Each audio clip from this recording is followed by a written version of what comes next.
So welcome back. आज हम इस लेक्चर में देखेंगे सबसे बेसिक इंट्रोडक्शन एचटीएमएल का एंड हम उसके टेक्स्ट को यूज करके एक एचटीएमएल का पेज बनाएंगे। लेकिन उसके पहले इसके प्रीवियस लेक्चर में क्या क्या देखा था वो देख लेते हैं। इसके प्रीवियस लेक्चर में हमने देखा था कि इंस्पेक्ट एलिमेंट में जाने के बाद जो कि डेव टूल है, वहां पे जाने के बाद हम नेटवर्क्स टैब में हम अपने रिक्वेस्ट एंड यूआरएल्स को चेक कर सकते हैं कि कौन से रिक्वेस्ट आ रहे हैं, कौन से यूआरएल जा रहे हैं। एंड हमने प्रीवियस वीडियो में वीएस कोड को भी इंस्टॉल किया था। एंड अब हम आने वाले वीडियोस में memory tab, performance, source tab, console, सारा चीज़ों को यूज़ करेंगे। तो अब शुरू करते हैं हमारे एचटीएमएल के बेसिक इंट्रोडक्शन से। एचटीएमएल का फुल फॉर्म होता है hypertext markup language. Basically markup language उनको बोलते हैं जो टेक्स्ट को यूज़ करके हम डॉक्यूमेंट को डिफाइन करते हैं, जो हमारे मेन ब्राउजर में शो होता है। तो चलो अब एक नया फोल्डर बना लेते हैं, 01_HTML। ये एक सीक्वेंस बना रहेगा, इसमें सारा कोड आपको गिटहब पे मिल जाएगा।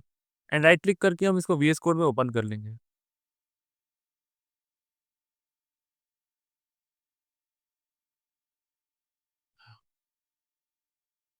अब हम यहाँ पे अपना सबसे पहला फाइल बनाएंगे, index.html। इसका नाम इंडेक्स ही क्यों है? क्योंकि हमारा जो भी मेन ब्राउजर होता है वो सबसे पहले फाइल index.html को ही ढूंढता है। जब भी हम रिएक्ट की सीरीज पढ़ेंगे या फिर हम कुछ प्रोजेक्ट बनाएंगे तो हम जब गिटहब या कहीं पे भी डिप्लॉय करेंगे तो हम वहां देखेंगे इस चीज को। एंड देन हमें यहाँ पे सिंपल एक्सक्लेमेशन मार्क लगाना है एंड देन टैब दबा देना है। मैं इसको जूम कर देता हूँ थोड़ा सा।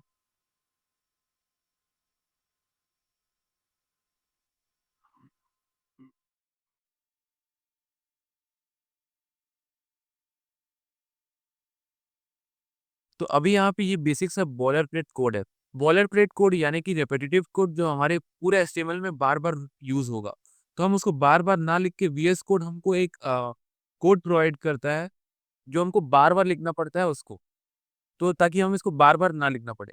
जैसे कि ये कोड है, अभी हम इसका मतलब नहीं जानेंगे क्योंकि हम आने वाले वीडियोस को जब एचटीएमएल से बहुत ज़्यादा फेमिलियर हो जाएंगे तब इसके बारे में ज़्यादा डिटेल में पढ़ेंगे। अभी आपको सिंपल लिखना है एच। एच लिख के आपको यहाँ पे सजेशंस आ जाएंगे बहुत सारे। H1 लिख के हम एंटर कर देंगे। तो ये बना है, जो ये है टैग, H1 टैग। यानी कि ये जो सिंपल होता है ना एंगल ब्रैकेट्स के अंदर, उसको बोलते हैं टैग। एंड जब हम इसके अंदर कुछ भी लिख देंगे जैसे कि हेलो वर्ल्ड, जब कोडिंग प्रोग्रामिंग की दुनिया में हम सबसे पहला वर्ड ही हेलो वर्ल्ड ही लिखते हैं। अब पता नहीं क्यों लेकिन लिखते ज़रूर है। लेकिन ये हमारा हो गया पहला एलिमेंट। H1 टैग के अंदर पहला एलिमेंट हमारा ये हो गया। एंड हमने प्रीवियस वीडियो में लाइव सर्वर इंस्टॉल किया था। लाइव सर्वर यहाँ नीचे, या फिर हम राइट क्लिक करके भी open go with live server पे क्लिक करेंगे तो ये चला जाएगा। तो सिंपली यहाँ पे हमारा हेलो वर्ल्ड सामने दिख रहा है इस पोर्ट पे रन होता हुआ। तो ये था हमारा सिंपल सा कोड हेलो वर्ल्ड का। एंड अब इसके नीचे हम मल्टीपल टैग्स देखेंगे जैसे कि पी टैग। पी टैग क्या होता है? पैराग्राफ। इसके अंदर हम कुछ भी लिख सकते हैं। अगर आपको कुछ भी कंटेंट लिखना है जैसे प्रैक्टिस के लिए, तो हमको वहाँ पे डमी टेक्स्ट देना पड़ेगा। या हम डमी टेक्स्ट दे सकते हैं, आपकी मर्जी, कुछ भी लिख सकते हैं। तो यहाँ पे डमी टेक्स्ट के लिए हम लॉरेम एंड देन कोई कितना भी नंबर लिख देंगे तो उतने टेक्स्ट आ जाएंगे यहाँ पे, जैसे 30। देन यहाँ पे 30 वर्ड्स आ रहे हैं यहाँ।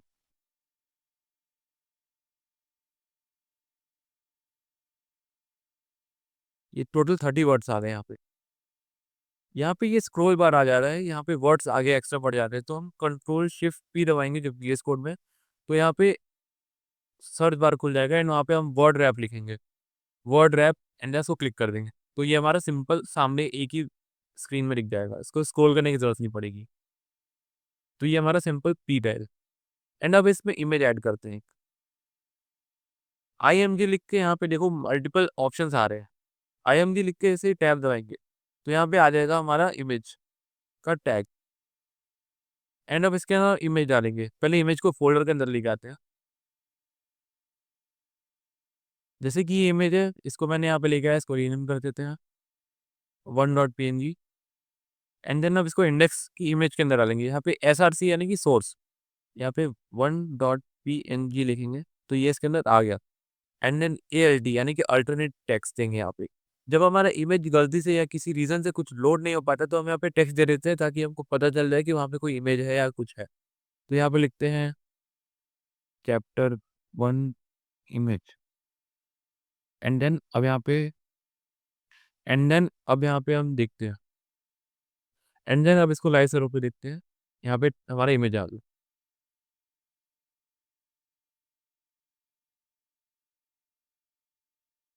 तो एज अ वेब डेवलपर आपको ये सारा चीज़ कुछ याद करने की ज़रूरत नहीं है। बस अगर कुछ भी आपको समझ नहीं आ रहा है तो हमको क्या करना है, सीधे गूगल पे सर्च करना है।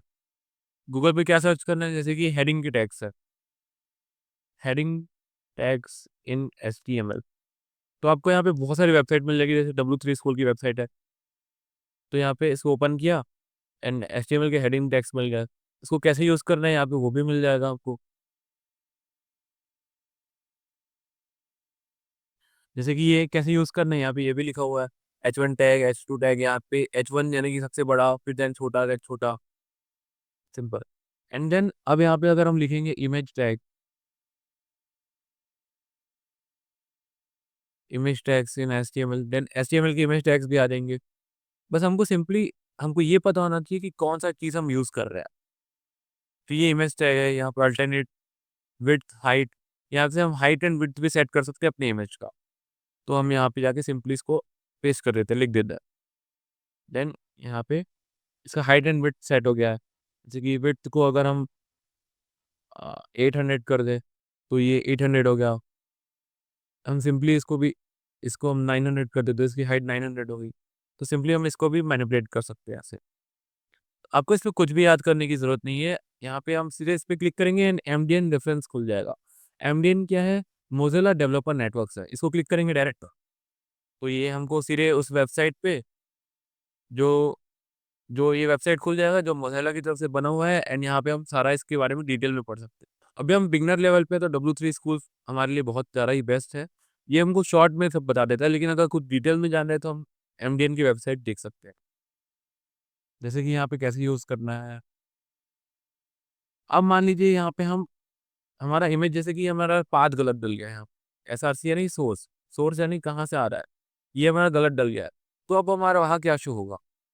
अब यहाँ पे देखो चैप्टर 1 इमेज जो कि हमने अल्टरनेट टेक्स्ट पे डाला था वो शो हो रहा है। तो ये काम है अल्टरनेट टेक्स्ट का। अल्टरनेट, ये टेक्स्ट नहीं है, अल्टरनेट एट्रीब्यूट बोलते हैं इसको। ये अल्ट, सोर्स, विड्थ, हाइट, ये सारे एट्रीब्यूट्स हैं हमारे किस इमेज टैग के अंदर के। अगर हमको ये जानना है कि इसके अंदर कितने सारे टैग्स आते हैं, तो हमको सिंपली यहाँ पे लिख देना है। तो सिंपली हमको जाके इंटरनेट पे लिख देना है image tags attributes, and then यहाँ पे आ जाएगा इमेज टैग के कितने सारे एट्रीब्यूट्स है वो सारे।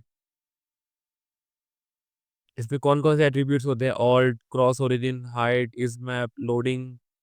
इसमें सब मेनली बहुत सारे तो यूज़ भी नहीं करेंगे, लेकिन बहुत सारे इंपॉर्टेंट्स हैं। तो अब इसको देख लेते हैं राइट क्लिक करके इंस्पेक्ट पे, कि कौन सा नेटवर्क कौन सा रिक्वेस्ट भेज रहा है।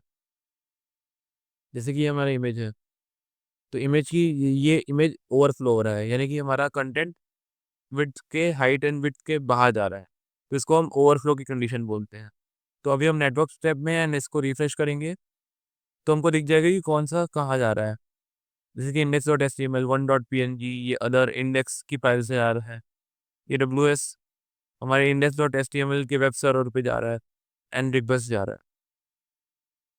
एंड index.html पे जाएंगे, प्रीव्यू, ये हमारा प्रीव्यू आ रहा है कि वहाँ HTML की कौन सी फाइल आ रही है। रिस्पॉन्सेस में ये हमारा, ये जो स्क्रिप्ट रन हो रहा है ये हमारा लाइव सर्वर रन हो रहा है, हमारा सर्वर क्रिएट करने के लिए स्क्रिप्ट रन कर रहा है, इसको भी जानने की जरूरत बिल्कुल नहीं है। एंड ये हमारा मेन कोड था जिसको हमने यहाँ लिखा था। तो यहाँ पे आप सब आगे देख सकते हैं। एंड देन ये सोर्स, यहाँ पे भी चेक कर सकते हैं कि हमारा कौन सा इमेज कहाँ से आ रहा है। एंड देन जैसे कि हमने यहाँ पे H1 लिखा है एंड यहाँ पे /H1 आ रहा है, इसको हम ओपनिंग एंड क्लोजिंग टैग बोलते हैं। जैसे कि हम कभी कभी ओपनिंग टैग लगाते हैं तो क्लोजिंग टैग नहीं लगा पाते, तो उसके लिए भी एक एक्सटेंशन है यहाँ पे ऑटो क्लोज टैग करके, इसको आप इंस्टॉल कर सकते हैं VS कोड पे सिंपली। एंड देन ये image tag is known as auto closing tag. Auto closing tag यानी कि सेल्फ क्लोजिंग टैग, ये सेल्फ क्लोज हो जाता है अपने आप। जैसे कि H1 को हमको क्लोज करना पड़ता है, जैसे इमेज को क्लोज करने की जरूरत नहीं होती है। तो यस, हमने सबसे पहला अपना वेब पेज बना लिया है। तो कॉन्ग्रेचुलेशंस, अब नेक्स्ट वीडियो में हम देखेंगे आगे फॉर्म्स कैसे क्रिएट करते हैं, बैकग्राउंड कलर कैसे लगाते हैं, मैनी मोर।